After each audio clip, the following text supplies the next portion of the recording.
So the whole thing starts with Watson playing with his cane in his room while thinking of Sherlock Holmes. Enter Sherlock! Watson comes up with the story about the cane's owner being some old bro who looks like the KFC Colonel, and whose hobbies include sewing people up in his living room. Sherlock says Watson's cracked, and says that the owner of the cane is a young single medical practitioner with a Boston trout sniffler. Twist! Enter young single medical practitioner! Wait, it's better! He's married! Wowza.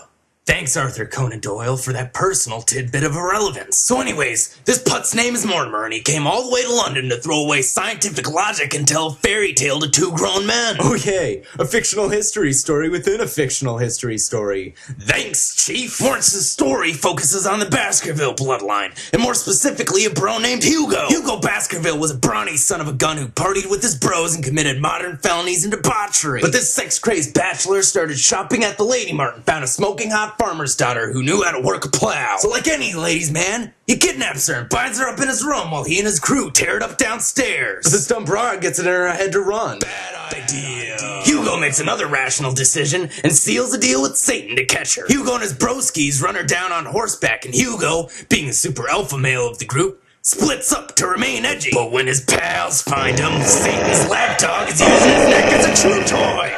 What a freaking party. So back to Mortimer spazzing about his Nancy theory. Some pansy named Sir Charles passed out the hard way and took one for the team in his backyard. Thing is, Morts thinks it was the devil dog. Good thing the surgeon keeps his cool in a pressured situation. Being the intellectual that he is, Morts observed some doggy evidence in the lawn, and that was all he needed to know. The truth. Here's the catch. Cujo only sniffed bros of the Baskerville bloodline. Wow.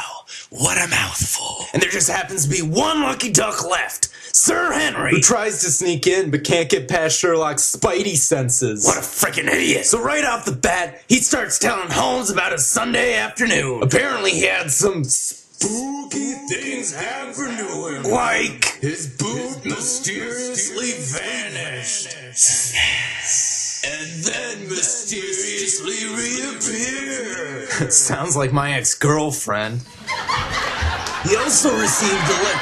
Shut up, you filthy mongrels. Anyways, he also received a letter composed of newspaper clippings that threatened his life. Also sounds like my ex-girlfriend. Sir Harry, or whatever his name is, decided Blackbeard time traveled to follow him in the cash cab through Baker Street. So like any knighted Englishman, he ran for his life. Sadly, Blackbeard didn't rise from the grave.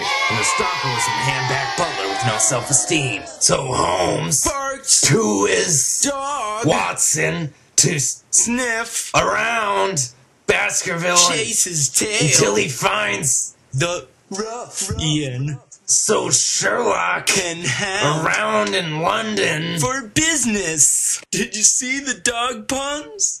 Watson, Mortimer, and Sir Hanky arrive at Baskerville Hall and are welcomed by the Blackbeard imposter, the butler Barrymore. A bro knocks on the door, which is answered by Barrymore. Whoa, rhyming! So this guy's name is Stapleton, and he's blabbing about his bog hole because he lives in the moors. His favorite is Grimp and Meyer, which sounds like a bowel condition, but is deadlier because it has a tendency to eat bros alive. Sounds like my ex-girlfriend! Triple whammy overkill! And just behind the Grimp and Meyer are a bunch of magical islands that contain special herbs. Sir Harvey makes the notion to travel there for potion. More rhyming! But Stapletank denies him like the 10 out of 10 prom date that Stapletank is. Meanwhile, Watson is mistaken for Sir Harold by Stapleton's banging hot sister, Miss Stapleton. She's totally single, bro. He tells him to leave the estate because it's dangerous and he might be in danger, and if he's... Luckily for her, Watson is a gentleman and ignored her when words came out of her mouth. She realized that Watson was not Sir Hagrid when the man himself entered the room, which reminded her of a story that she immediately brings up and continues to tell. So naturally, Watson passed out for good right where he stood. I am so good at rhymes. Maybe I should do another. But then a foreshadowing spook fest happens while Watson's getting some rests, while dreaming of Miss Stapleton's amazing story. Oh, that's not how you use a flashlight, dum-dum. Watson's really just going to Baskerville Hall to... What is that?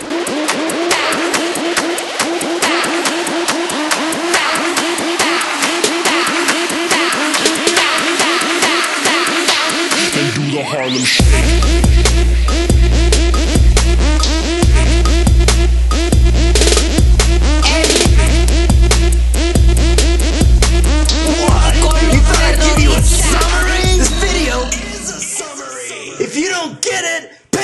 mission! Bam! Suddenly it's a few days later without an intermission, and Watson and Sir Henry are talking about the butt pirate. And after a healthy interrogation, they know that the butt is full of crap. Who could have guessed? But before Butts can spill the beans, his wife comes in and says it's her secret. Women, how can you even, own a secret? I mean, seriously. Twist! Her brother is an escaped convict. But it gets better. He's here in the moors, meaning he could be the perpetrator. But it gets better. He went to prison for a crime called murder. But it gets better. They're sheltering him and know exactly where to find the one and only suspect. And following in the footsteps of his ancestor, Hugo, Sir Heffalump here decides to completely ignore the fact that there's an escaped murderer convict running willy-nilly around the moors. I mean, come on, does it even matter? It's totally okay. Not like bros are dying or anything. Convict killer, son of a... So Sir Hurley tells Watson about his prepubescent fantasy of Miss Stapleton.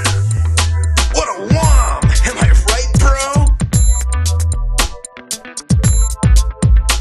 And I just love watching you suffer through that. Regardless, he met her on a path. Coincidence? I think so. And Stapleton saw him went ham on Sir Hermit for hitting on his sister. Seriously, not cool, bro. You don't do that to your favorite prop. And just then, the butler reveals his hidden usefulness and says he found something when he was hanging around inside of a fireplace. Apparently a super hot whom.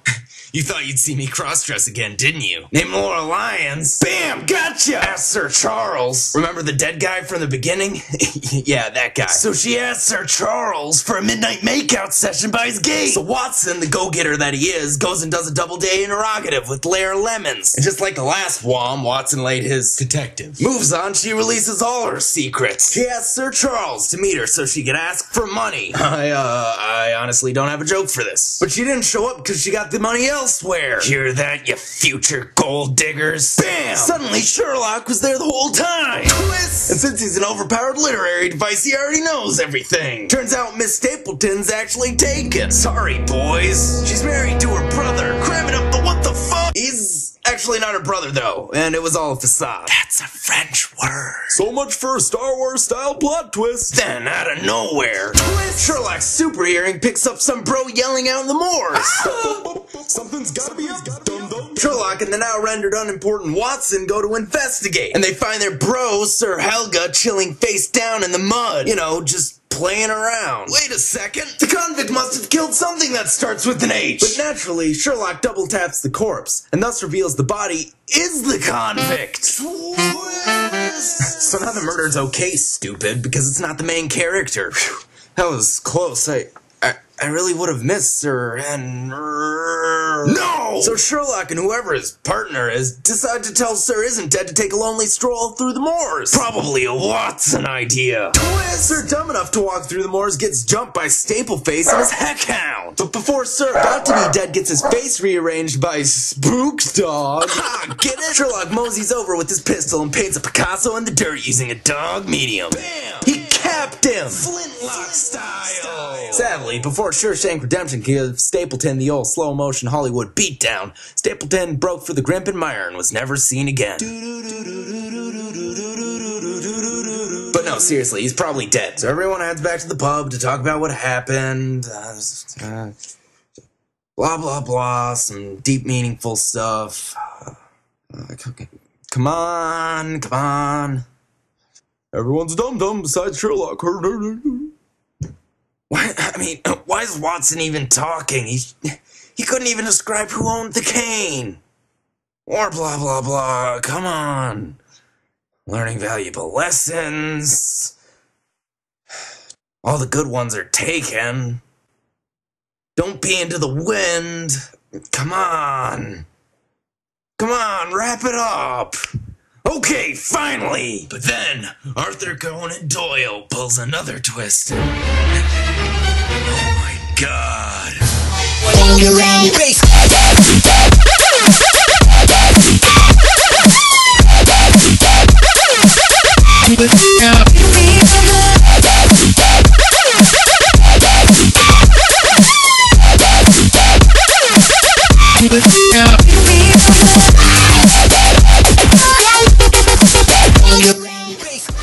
Yeah, this place stinks.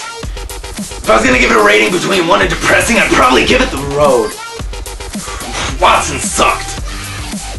Sherlock was typical, and the only important bro was, the convict, yeah. But I made it awesome, so, you're welcome for getting to watch my video. And, you should give me a name, Mr.